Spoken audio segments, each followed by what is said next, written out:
Hello dear students. पिछली video में हमने एक्सरसाइज 5.3 को कंप्लीट कर लिया है। आज से अपन एक्सरसाइज 5.4 स्टार्ट करने वाले हैं। तो एक्सरसाइज में जाने से पहले इस वीडियो में मैं आपको कुछ इंट्रोडक्शन बताऊंगा, कुछ इंपॉर्टेंट पॉइंट्स बताऊंगा, जिसके बेस पे आप एक्सरसाइज 5.4 के क्वेश्चंस को इजीली सॉल्व कर पाओगे। ठीक, तो जो एक्सरसाइज 5.4 में जो क्वेश्चंस मिलेंगे आपको, वो एंगल को मेजर करने के लिए मिलेंगे। तो एंगल को मेजर करने के लिए एक इंस्ट्रूमेंट का यूज किया जाता है जिसको बोला जाता है प्रोटेक्टर। ये प्रोटेक्टर कुछ इस तरीके से दिखता है, ठीक है।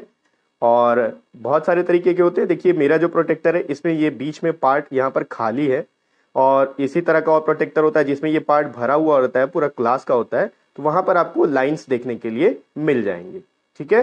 तो डिफरेंस कुछ नहीं है, बस यहाँ पर मेरा पार्ट खाली है और बहुत सारे प्रोटेक्टर होते हैं जहां पर यहाँ पर पार्ट भरा हुआ होता है। बाकी आपको जो मेन काम है वो यहाँ पर जो नंबर्स लिखे हुए हैं, इन नंबर से आपको पता चलता है कि कौन सा एंगल कितने डिग्री का है। तो सबसे पहले देखिए यहाँ पर मैंने कुछ रफ डायग्राम्स बनाया हुआ है। इन रफ डायग्राम्स को मेजर करके मैं आपको बताऊंगा कि किस तरीके से एंगल को मेजर किया जाता है। एक एक करके स्टार्ट करते हैं। तो देखिए सबसे पहला वाला डायग्राम ये दिया हुआ है। अब इसको आपको मेजर करना है। तो यहाँ पर सबसे पहले आपको ये देखना है कि एंगल को मेजर कैसे करना है, कौन से एंगल को मेजर करना है। जहां कहीं भी आपको ये वाला साइन दिख जाए, उस एंगल को आपको मेजर करना होता है। अब इस एंगल को मेजर करने से पहले प्रोटेक्टर में क्या चीज दिया हुआ ये आपको ध्यान देना है। यहां पर अगर आप प्रोटेक्टर में देखेंगे तो ये एक स्ट्रेट लाइन आपको दिख रहा है। एक स्ट्रेट लाइन में यहां पर नंबर्स लिखे हुए हैं कुछ। पहले तो अगर यहां से देखोगे तो यहां पर 0, 10, 20, 30, 40, 50 से लेकर ये यहां पर 180 तक लिखा हुआ है।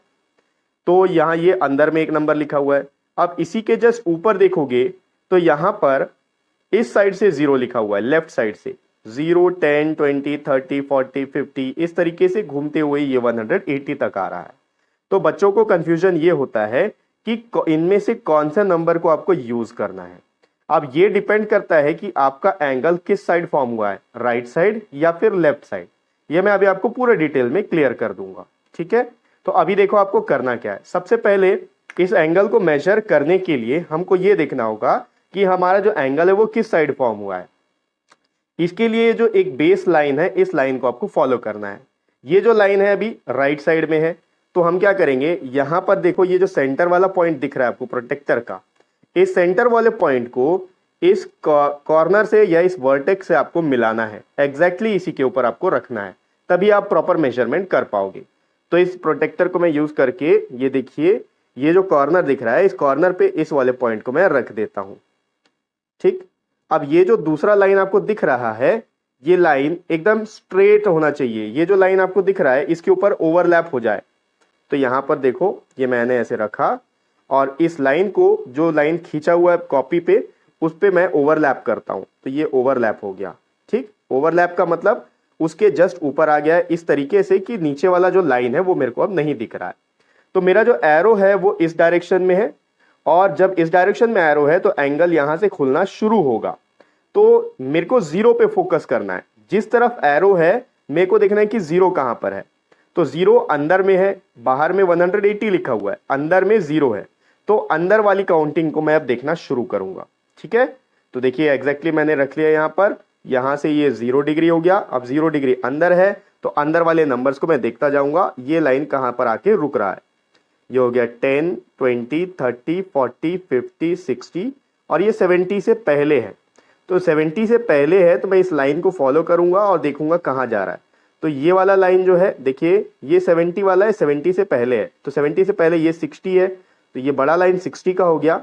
इसके बाद ये 10 काउंटिंग होता है 60 से 70 के बीच में, 10 डिवीजन में या 10 एंगल में बटा होता है। 60 से 70 के बीच 10 एंगल होंगे। तो ये जो छोटे छोटे लाइन है इनको मेरे को काउंट करना होगा। तो देखो ये 60 तक हो गया।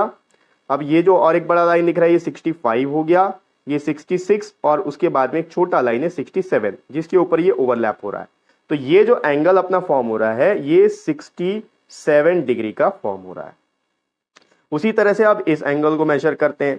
तो अब यहां पर देखिए मेरे को क्या करना है, इसको फॉलो करना है। ये इसको 0 डिग्री के ऊपर लाना है, चाहे वो अंदर में आ जाए या बाहर में। तो अब देखो प्रोटेक्टर को मैं ये जो सेंटर पॉइंट है उसको इस वर्टेक्स पे पहले रखूंगा, इस कॉर्नर पे, और नीचे वाले जो लाइन है उसको मैं इसके साथ ओवरलैप कर देता हूं।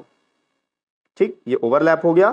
तो ये 0 डिग्री है मेरा। अब यहाँ पर देखो 0 डिग्री बाहर में तो नहीं है, अंदर में है, तो अंदर वाली काउंटिंग को लेंगे। यहाँ पर अंदर वाली काउंटिंग को लेके चलते हैं। देखो एग्जैक्टली मैं इसको पहले ऐसे मिला लेता हूं, ठीक है, ओके। अब देखो ये हो गया 10 20, अंदर वाली काउंटिंग को देखना आपको, बाहर नहीं। 10 20 30 40 50 60 70 80 90 100 110 120। अब 120 से थोड़ा सा आगे है ये लाइन, तो 120 ये बड़ा वाला लाइन हो गया, और उसके बाद ये यहाँ पर ये पहुंच रहा है 121 122 123 और 124 तक का। तो ये जो एंगल है ये 124 डिग्री का होगा, ठीक। अब इस वाले एंगल के ऊपर आ जाते हैं। देखो यहाँ जो एंगल है, अभी ये दोनों ये इस साइड राइट साइड खुला हुआ था, अब ये वाला जो नीचे का जो इसका बेस लाइन है वो लेफ्ट साइड जा रहा है। तो 0 डिग्री को आपको भूलना नहीं है, आपको 0 डिग्री को फॉलो करना है। तो मैं इस कॉर्नर पे इसको ऐसे पहले सेंटर मिला लेता हूं। आप देखते हैं अपन जो 0 डिग्री है वो अंदर में है या बाहर में है। तो यहां पर अगर आप देख पाओगे अच्छे से, मैं थोड़ा सही रख लेता हूं, ओके। आप देखिए यहां पर अगर आप देख पाओगे तो ये 0 डिग्री जो है वो लेफ्ट साइड की तरफ आ रहा है, और यहां पर 0 डिग्री बाहर में है, अंदर में नहीं है। आपको 0 से स्टार्ट करना है। तो 0 बाहर में है तो बाहर वाली काउंटिंग चलेगी अब, यानी कि इधर से आप देखोगे तो ये 0 डिग्री हो गया। 0 डिग्री के बाद में आप देखो ये लाइन कहाँ आ रहा है, 10 20 30 और एग्जैक्टली 40 पे ये लाइन आ रहा है। ये जो लाइन है 40 पे आ रहा है। तो ये जो एंगल फॉर्म हो गया ये 40 डिग्री का हो गया। तो अब आपको क्लियर हो गया होगा कि यहाँ जो 2 नंबर दिए हुए हैं, तो जब आपके पास इधर लाइन दिया हुआ है तो अंदर वाला आपको फॉलो करना है, और नीचे का लाइन अगर इस साइड है तो बाहर वाला फॉलो करना है, ठीक। अब इस एंगल को देखो, ये जो एंगल दिया है ये आपको देख के पता चल जाएगा कि ये रिफ्लेक्स एंगल है। ऐसा क्यों? क्योंकि जो एक रिफ्लेक्स एंगल होता है 180 डिग्री से बड़ा होता है, और ये अगर आप इसको स्ट्रेट खींच लो तो 180 डिग्री ऐसा कुछ बनेगा, ठीक है। ऐसे स्ट्रेट खींचने पर मैं पहले आपको स्ट्रेट करके इसको शो कर देता हूं। देखिए इसको मैं आगे बढ़ाता हूं, मैं डॉटेड लाइन खींच रहा हूं,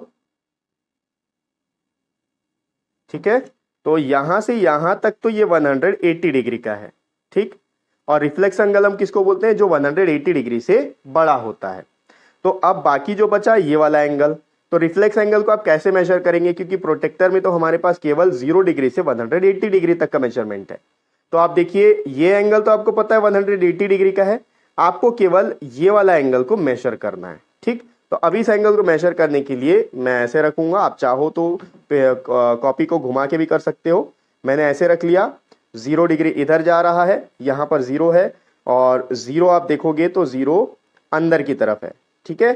तो अंदर वाली गिनती को मेरे को फॉलो करना है, 10 20 और ये 30 से पहले है, तो 30 से 2 डिजिट पहले, 2 काउंटिंग पहले, तो 30 से 2 काउंटिंग पहले 28 हो गया।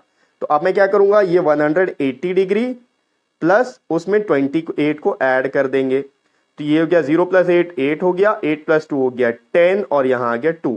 तो इसका मतलब ये जो बड़ा वाला एंगल है, बाहर वाला एंगल, जो पूरा रिफ्लेक्स एंगल है, ये 208 डिग्री का होगा, ठीक है। तो इस तरीके से एंगल का मेजरमेंट किया जाता है। सब कुछ प्रैक्टिस के ऊपर डिपेंड करता है। जब अपन एक्सरसाइज के क्वेश्चंस को सॉल्व करेंगे तो वहां पर बहुत सारे एंगल को मेजर करना होगा, वहां पर आपका जो डाउट्स है वो ज्यादा अच्छे से क्लियर हो जाएगा। तो इन सारे पॉइंट्स को आपको ध्यान में रखना है। इन सारे पॉइंट्स को ध्यान में रखते हुए नेक्स्ट वीडियो से अपन एक्सरसाइज 5.4 के क्वेश्चंस को लेना स्टार्ट करेंगे, और नेक्स्ट वीडियो का लिंक आपको इसी वीडियो के डिस्क्रिप्शन बॉक्स में मिल जाएगा।